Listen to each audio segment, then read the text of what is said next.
आज से 2-3 दिन पहले मैंने एक रील देखी जहाँ पे मैंने गोस्ट विलेजेस के बारे में सुना। आई वॉज शॉक्ड कि ऐसा क्या हो रहा है कि पूरे के पूरे गांव खाली होते जा रहे हैं। वो देखना ही it was little bit of sad for me. तो मुझे लगा कि इस बारे में बात होनी चाहिए। मेरी और भी कुछ लोगों से इस बारे में डिस्कशन हुई। आज का हमारा एपिसोड इसी बारे में है। आई हैव समवन जो पहाड़ों से बिलोंग करते हैं और आगे भी हम ऐसा नया कंटेंट आप तक लेके आना चाहते हैं। तो प्लीज इस वीडियो को एंड तक देखिएगा and do not forget to like share and subscribe.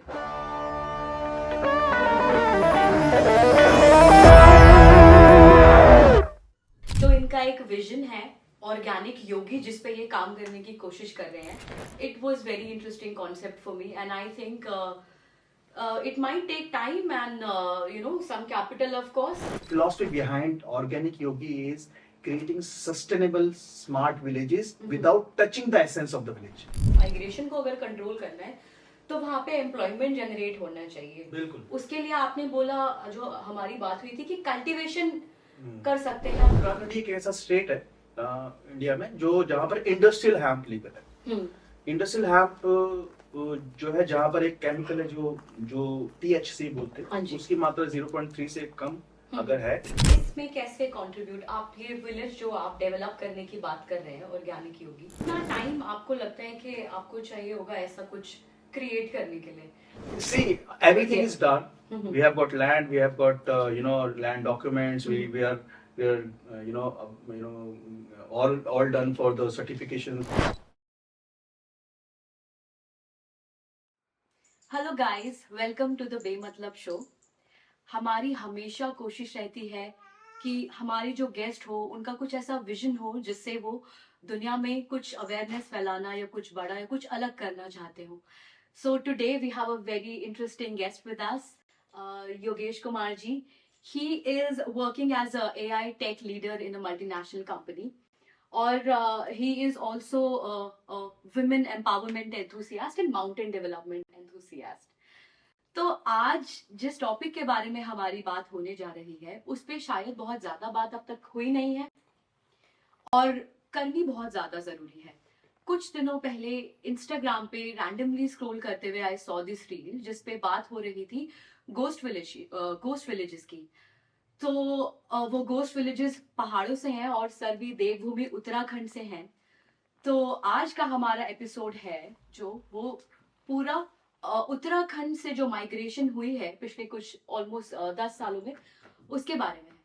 तो योगेश जी, आप खुद देवभूमि उत्तराखंड से हैं। I am so sorry we have an uninvited surprise guest today along with Yogesh ji.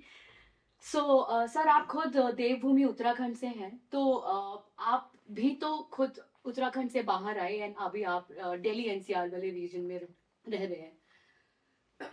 So what do you think about this migration, including the migration of your family? First of all, thank you so much for inviting me here और काफी अच्छा लगा आप इस मुद्दे पे और इस वीडियोस को आप जैसे लोग देख रहे हैं और इस पे काम करना चाह रहे हैं और ये बहुत गहरा मुद्दा है। इसमें ये बहुत अच्छा है कि नई जनरेशन इसके बारे में सोच रही है। एक बहुत गहरी बात है कि जो हम जैसे एक कहावत है कि पंछी उड़े चाहे जितना आकाश और दाना है धरती के पास।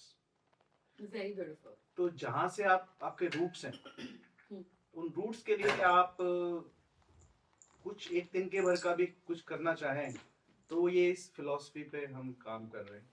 We're working for many years since this is a kind of a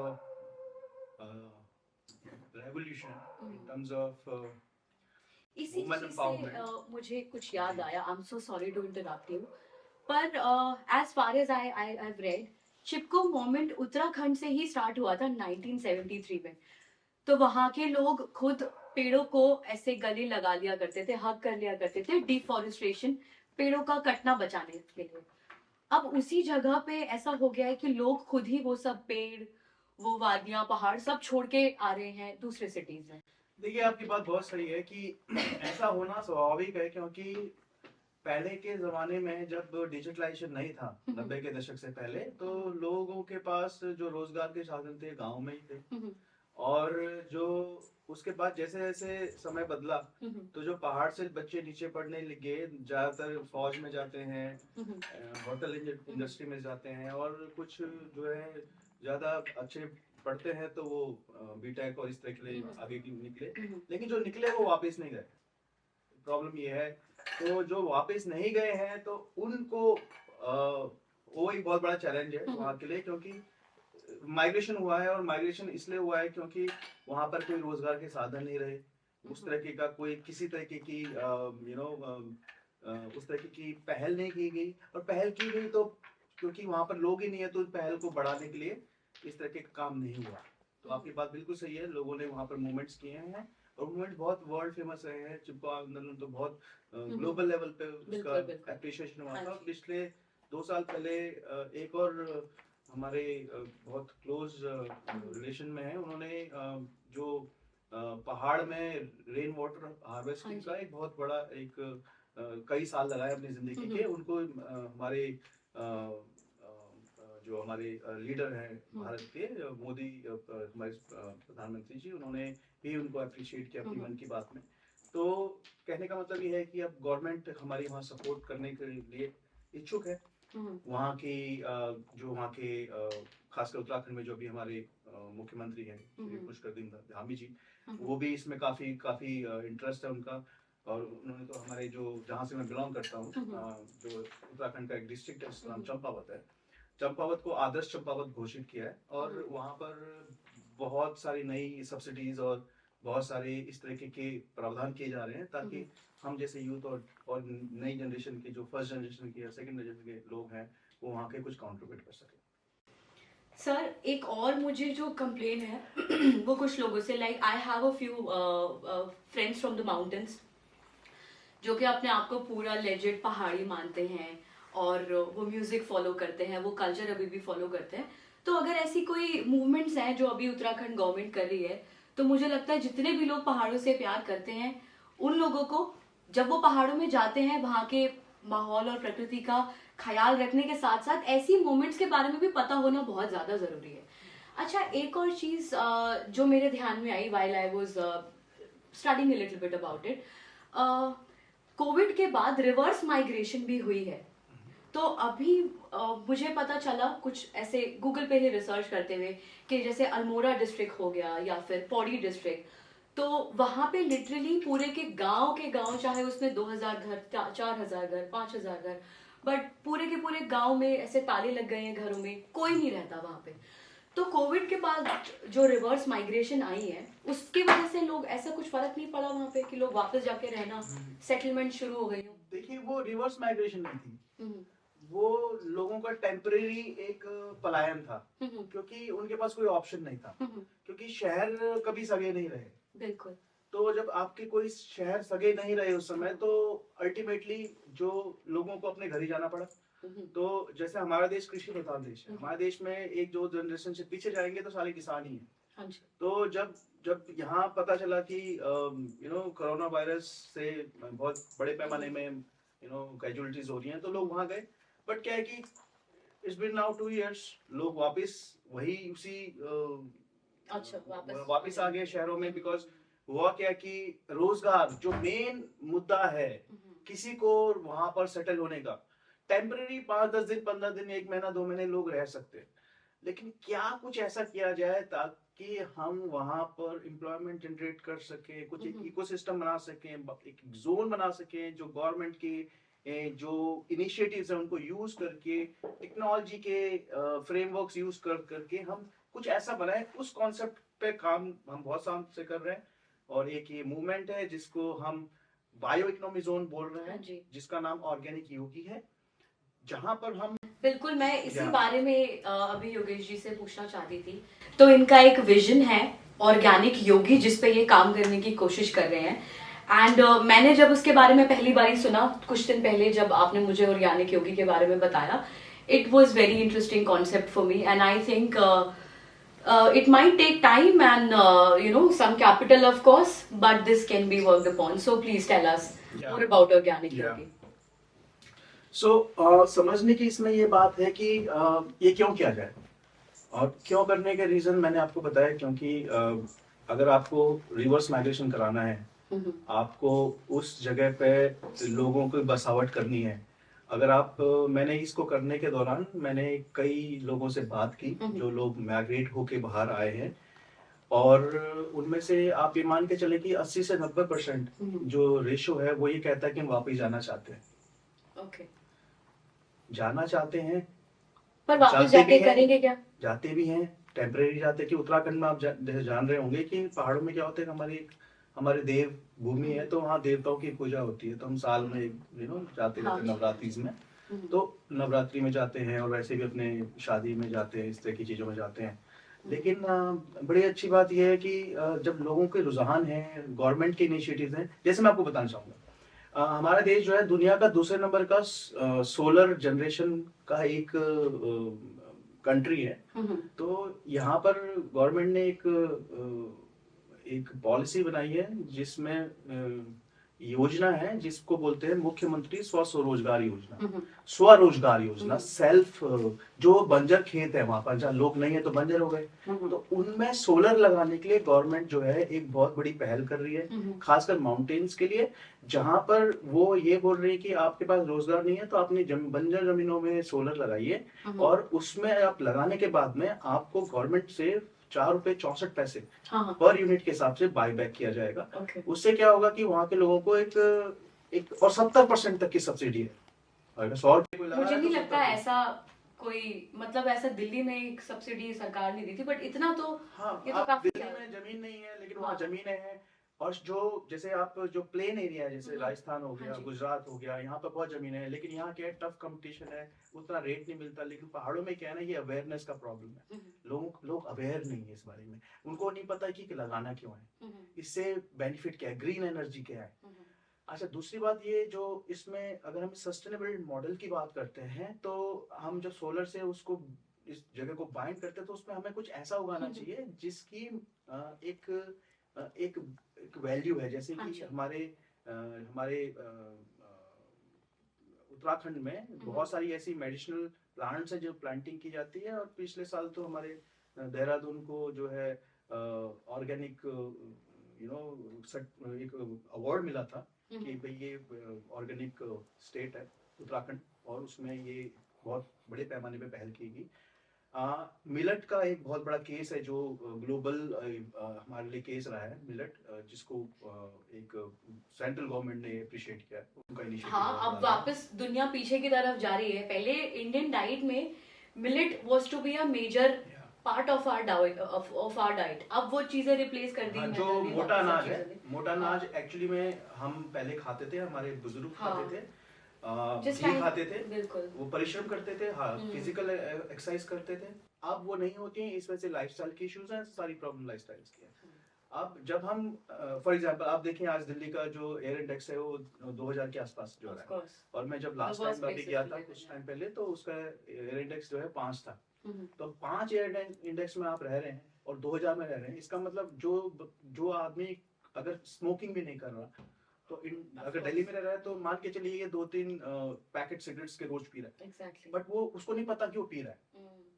इसी तरीके से बहुत सारी ऐसी चीजें हैं जो लंबे समय तक जीने के लिए, अच्छा जीने के लिए वो माहौल वहां बनता है। दूसरी बात जो बहुत किसी इकोसिस्टम को ड्राइव करने के लिए आती है, वो आती है इंटरनेट।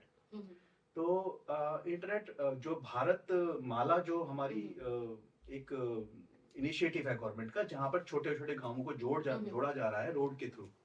जैसे मैं बताना चाहूंगा, जहाँ से मैं बिलोंग करता हूँ, वहाँ पर 2 साल पहले रोड आई है, इस साल हमारी रोड और अच्छी हो गई है, तो इसका मतलब है कनेक्टिविटी आसान हो गई है। लास्ट टाइम जब हमारी ऑर्गेनिक योगी के बारे में बात हुई थी, तो आपने मेजरली ऐसे अंडरलाइन किया था इशू के माइग्रेशन अगर को इसको अगर हटाना है, माइग्रेशन को अगर कंट्रोल करना है, तो वहाँ पे एम्प्लॉयमेंट जनरेट होना चाहिए। बिल्कुल। उसके लिए आपने बोला, जो हमारी बात हुई थी, कि कल्टीवेशन कर सकते हैं हम ऐसी चीजों का जिनसे और भी बहुत सारे प्रोडक्ट्स, बाय प्रोडक्ट बन सकते हैं। For example millets and hemp, we talked about CBD, which has the lower THC content. So yes, you're right. So वहाँ उत्तराखंड एक ऐसा स्टेट है इंडिया में जो जहाँ पर इंडस्ट्रियल हेम्प लीगल है। इंडस्ट्रियल हैम्प जो है, जहाँ पर एक केमिकल है जो जो THC बोलते हाँ हैं, जी। उसकी मात्रा 0.3 से कम हम्म, अगर है, और वो एक पॉलिसी का पार्ट है, और वो बड़ी अच्छी बात है कि ये एक वीड है जो अनकंट्रोल्ड है, राइट? आप उसको कंट्रोल ग्रोथ करें, और उससे एक जो जो क्यों उगाना है, उससे ये बेनिफिट है कि उससे आप कपड़े बना सकते हैं, और उसके कपड़े, ये नहीं है कि नया है, उसके कपड़े, China is the biggest cultivator. Of course नहीं, यहाँ पे एक चीज मतलब पोल्यूशन का जो, और अगर एयर पोल्यूशन के अलावा सेकंड जो कंट्रीब्यूटर है वो क्लोथिंग इंडस्ट्री, फैशन इंडस्ट्री का ही, मतलब एक साल में आप ये मान लीजिए 1500 million tons of clothing is produced every year, each year, which is too much. तो अब वो क्या कर रहे हैं, दूसरी कंट्रीज में ले जाके ओशंस में डंप कर देते हैं एक्स्ट्रा क्लोथिंग। तो आई गेस अगर ऑर्गेनिक क्लोथिंग बन सकती है तो इससे बेटर आप मानेंगे। मैं आपको बताता हूँ, देखिए, जो हैम्प है, हम्म, उसका पौधा जो है ना, hmm, I am just comparing it, right? Cotton से 1/4 पानी कम लेता है। ओके। तो अगर वो 1 लीटर ले रहा है तो ये 1/4 कम ले रहा है। ये एंटी फंगल है, एंटी बैक्टीरियन है, और अगर इसको कोई पहने इनके कपड़े तो ये यूवी रेस से भी बचाता है, अल्ट्रावायलेट से। तो इसका मतलब आप देखेंगे कि ये जो इसके मेडिसिनल प्रॉपर्टीज हैं, ये आप कंज्यूम कर रहे हो with the help of a kind of a vertical which you are growing. और गांव की औरतें, क्योंकि आप देखिए, एक और इसी बात में एक और बात आती है कि सूरज अस्त और पहाड़ी मस्त, तो ये सारे पहाड़ों के लिए है ना एप्लीकेबल है, बिकॉज ये यू नो इट, राइट? तो अब वहाँ क्या है कि अब हम वुमन एम्पावरमेंट की बातें करें, तो वहाँ की औरतें सुबह 4 बजे से लेके मवेशियों के साथ फिर खाना बनाना, फिर जंगल में से घास लेके आना, और शाम को फिर चूल्हा चकड़ा करना, ये सब कुछ करने के बाद, so I am not saying that कि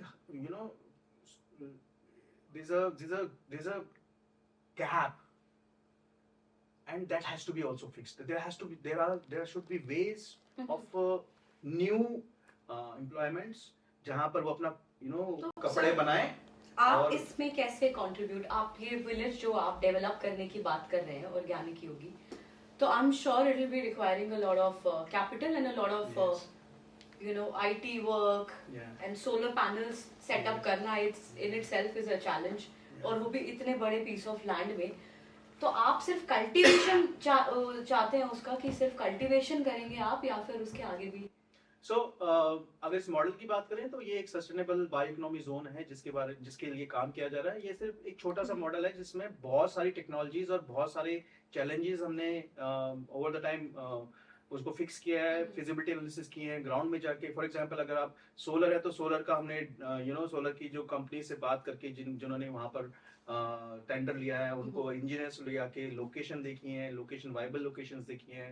नॉर्मली सोलर अगर आप इंस्टॉल करते तो you need to have south direction clear होना चाहिए, और साउथ डायरेक्शन के साथ में आपका 30% टिल्ट होना चाहिए, मोनोक्रिस्टलाइन कौन कौन से लगने हैं ये पता होना चाहिए। उसके अलावा अगर आप इंटरनेट लेके आना चाह रहे हैं, क्योंकि आप चाहेंगे कि जो आप उगा रहे हैं वो दुनिया को दिखे, और आप उसको आप उसको एक तरीके से प्रमोट कर सके, तो एक टेक्नोलॉजी में हमने काम किया जिसके पीछे हमने उस पर रिसर्च किया, जिसको लाइफाई कहते हैं, जिसमें लेजर बीम्स के थ्रू आप किसी भी टावर से ट्रांसमीटर से रिसीव कर सकते हैं। कितना टाइम आपको लगता है कि आपको चाहिए होगा ऐसा कुछ क्रिएट करने के लिए? Because this is an inspirational see, everything is done.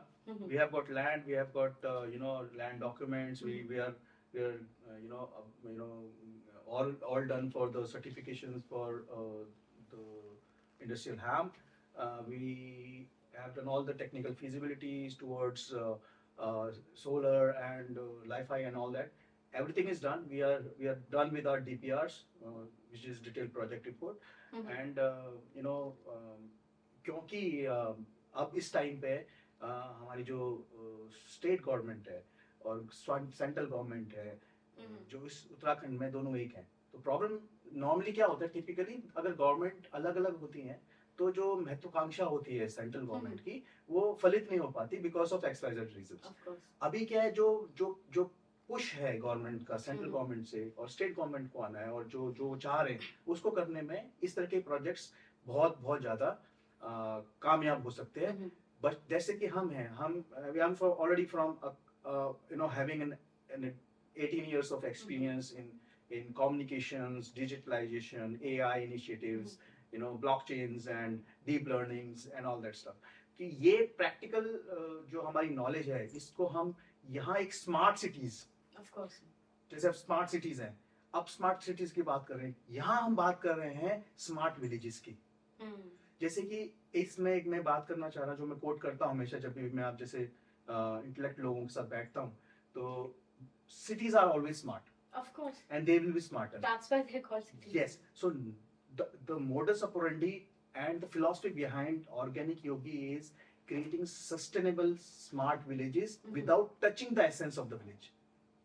Which means that we are not touching the essence. What we are trying to do is we are making them sustainable, clean, self-reliable, and we would like to automate in. So, for example, if you create a land which is rich in cultivation, you use drone.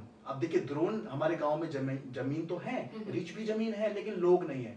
अब लोग नहीं है क्योंकि Covid आने के बाद में जो 10 साल में हमने करना था हमने 2 साल में कर लिया। सब वर्क फ्रॉम के टूल्स आ गए, टेक्नोलॉजीज आ गई, सब कुछ अवेलेबिलिटी है। अभी क्या है कि जैसे ड्रोन्स बहुत ज्यादा इफेक्टिवली यूज होने लगे एग्रीकल्चर में। तो मैं अभी पिछले वाटर स्प्रिंकल, यस, जैसे मैं पिछले देहरादून में उत्तराखंड समिट था, so I was with sitting with one of my very close friend owning the company, drone company. So he was telling me कि जो उनकी जो टेक्निकल जो मैं सीटीओ के साथ बैठा, उन्होंने मुझे बताया कि 1 एकड़ को स्प्रे करने में 18 मिनट लग रहे हैं, right? So we are targeting at 30 acres of the land for cultivation of this whole ecosystem. तो आप ये मान के चलिए कि अगर मैं मैनुअली काम हम कराएं किसी से, तो वो होते होते 1 महीना लग जाएगा। और यहाँ पर हम 5 से 10 दिन में सारा कल्टीवेट और स्प्रे कर सकते हैं। कि आप कल्टीवेशन पे फोकस करेंगे, आपका जो मेजर आपने डिस्कस किया जो पार्ट है that will be on the cultivation. अब उसके बाद वो जो उससे जो क्रॉप्स जो प्रोड्यूस होगी total, do you know where to sell it, what can be how it can be created? So let me tell you more about industrial hemp as a global market. So China is the biggest cultivator, and UK is the biggest exporter. So how it goes? China cultivate करने के बाद जो yarn बनता है, वो yarn के कपड़े जो है वो बांग्लादेश और इस बेल्ट में बनते हैं, और हमारे साथ बहुत जगह भी बनते हैं। हमारे मैंने एक्चुअली खुद हेम्प क्लोथ्स लिए हैं माउंटेन से ही, और I've had an experience like a great for summers. I think organic clothing like clothing made of hemp is the best. Yeah. पर मुझे लगता है कि उसमें कमी ये है कि अभी फैशन इंडस्ट्री तो ऐसी ऑर्गेनिक चीजों को नहीं सपोर्ट करेगी, क्योंकि इसमें लागत ज्यादा है, खर्चा ज्यादा होता है। तो ऐसा कोई फैशन रिवॉल्यूशन मुझे नहीं लगता कि आ पाया अभी तक ऑर्गेनिक क्लोथिंग में, किसी ने आगे नहीं। क्योंकि ऑर्गेनिक इसमें ना आप ब्लेंडिंग कर सकते हो। अगर आप जैसे हैम्प को देखोगे आपको ना बड़ा ये रूखा सा नजर आएगा, लेकिन आप जब इसमें बैम्बू शूट्स मिक्स कर दो, ब्लेंडिंग कर दो, या कॉटन की भी ब्लेंडिंग कर दो, 60-40 70-30 कर दो, तो आपके स्पोर्ट वेयर्स बना सकते हो, बच्चों के कपड़े बना सकते हो, चीज already there in the market. Why we want to cultivate is that because India में कल्टीवेशन आज तक हुआ नहीं उस लेवल पे, क्योंकि इंडिया में सिर्फ उत्तराखंड है जहाँ लीगल हुआ है, और अब धीरे धीरे करके हिमाचल में भी लीगल हो रहा है। मैंने पिछले हफ्ते या 10 दिन पहले एक खबर सुनी थी कि हिमाचल गवर्नमेंट भी लीगल कर रही है। तो इसका मतलब ये हुआ कि क्योंकि इंडिया में ये चीज अभी तक लोगों की अवेयरनेस नहीं थी, गवर्नमेंट ने अभी ये इस चीज के इनिशिएटिव नहीं लिए थे। अभी ये बहुत अच्छा है कि हम इसको, अच्छा मैं आपको एक और चीज बताता हूँ। देखिए हैम्प की ना तासीर है, आयुर्वेद बोलता है तासीर, अनुपात अनुमान। इसी तरीके से हैम्प की भी तासीर है। आप देखो गर्मियों में इसको होली में ठंडाई के रूप में लिया जाता है, तो इसका मतलब गर्मियों में आप इसको कपड़े की तरह पहन सकते हैं, राइट? क्योंकि ये एंटी बैक्टीरियल है, एंटी फंगल है, एंटी यूवी से बचाता है। तो इसका मतलब आप दुबई में इसको अच्छा बेच सकते हैं। सबसे बड़ी बात, अगर ऐसे सॉल्यूशंस आ रहे हैं, they are there, and then आप सर्दियों में भांग, जिसकी हम चटनी भी बचपन से खाते आए हैं, उसको आप यूज करते हो गर्माहट के लिए, तो उसके कपड़े आप पहन रहे हो और रशिया में बेच रहे हो। तो आप देखिए ना, आप कितनी बड़ी वैल्यू क्रिएट कर रहे हो। और ये market is already ready, market is already ready, you are not doing first, it's already been done, it's just India has just started. So as I was telling you कि जो digitalisation है वो as per Gartner और IDC की reports जो कहती है, लघु उद्योग जो हमारे देश में MSMEs और SMEs जो कहते हैं, वो 2023 तक जब 2023 था तो 20 से 25% उनका डिजिटल उन्होंने उनको अडॉप्ट किया था उस 20 period to में। 25% SMEs. हाँ, अब वो रिपोर्ट कहती है कि 2026 तक वो 80 to 90% पेनिट्रेशन हो जाएगा, क्योंकि वो लोग अपने प्रोडक्ट्स को डिजिटलाइज कर पाएंगे। तो इस तरह की पेनिट्रेशन हो रही है। और एक बहुत अच्छी चीज मैं आपको बताना चाह रहा हूँ कि जैसे अभी जो हमारे ये 4-वे लेन बने हैं, जो आप देखिए जो दादरी है, जो हाँ जी। यूपी में कॉरिडोर बन रहा है, उसके पास में जेवर एयरपोर्ट जो है अप्रैल 2025 से शुरू हो रहा है, जो कि 10,000 कंटेनर्स का एक बहुत बड़ा कैपेसिटी हाँ जी। इंडिया से बाहर उन सामान को लेके कैपेसिटी है। ठीक है, तो इसका क्या मतलब है कि 3 देशों को वो डायरेक्ट फ्लाइट्स शुरू हो जाएंगी। एक दुबई है, एक आपका सिंगापुर है, सिंगापुर में बहुत बड़ा हब बन रहा है, और तीसरा है जिस कंपनी ने ये एयरपोर्ट बनाया है। ये एयरपोर्ट मैं ये बताना चाहूंगा आपको कि ये एयरपोर्ट जो है एशिया का सबसे बड़ा एयरपोर्ट, कार्गो एयरपोर्ट बन रहा है इंडिया में, जो कि ऑपरेशनल हो रहा है। इसका मतलब क्या हुआ, तो वो आपके ऑफ कोर्स आप ये सब चीजें ऑलरेडी कैलकुलेटेड आपने रखी हैं कि आप अगर अपनी कल्टीवेशन या ऑर्गेनिक योगी जो आपका विजन है वो आप जब आप स्टार्ट करें तो ये सब रिसोर्सेज है जो फेवर में है उस प्रोजेक्ट के। हाँ, क्योंकि अगर आप ये देखिए हम कल्टीवेट करेंगे तो उससे पहले मार्केट रेडी होना चाहिए, हमारा रास्ता होना चाहिए।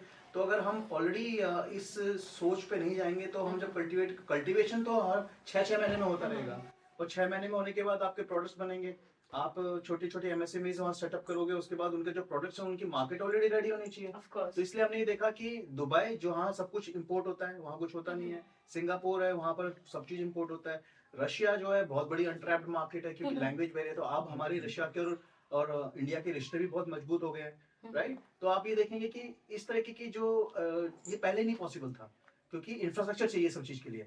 आप जो ये इस साल के जो मिड तक जो एयरपोर्ट आ रहे हैं, इससे ये बहुत बड़े पैमाने में इंडिया में खासकर ट्रेड के लिए बहुत आसान है लोगों के लिए। Yes. So this is so guys ऐसी बहुत सारी चीजें हैं जो हमें योगेश जी से और भी डिस्कस करनी है। यूके गवर्नमेंट के ऐसे, उत्तराखंड गवर्नमेंट की ऐसी बहुत सारी पॉलिसीज हैं जो कि माइग्रेशन को रेगुलेट करने के लिए फॉर्म हुई हैं, तो उन सब के बारे में हम दूसरे एपिसोड में बात करेंगे। So thank you so much, we are glad to have you on our show sir. And guys इस एपिसोड का वॉल्यूम 2 भी आने वाला है, जिसमें सर का जो विजन है ऑर्गेनिक योगी को लेके और उत्तराखंड की जो माइग्रेशन प्रॉब्लम है उसके बारे में और क्या क्या पॉलिसीज गवर्नमेंट बना रही है और कैसे उसे कंट्रोल किया जा सकता है।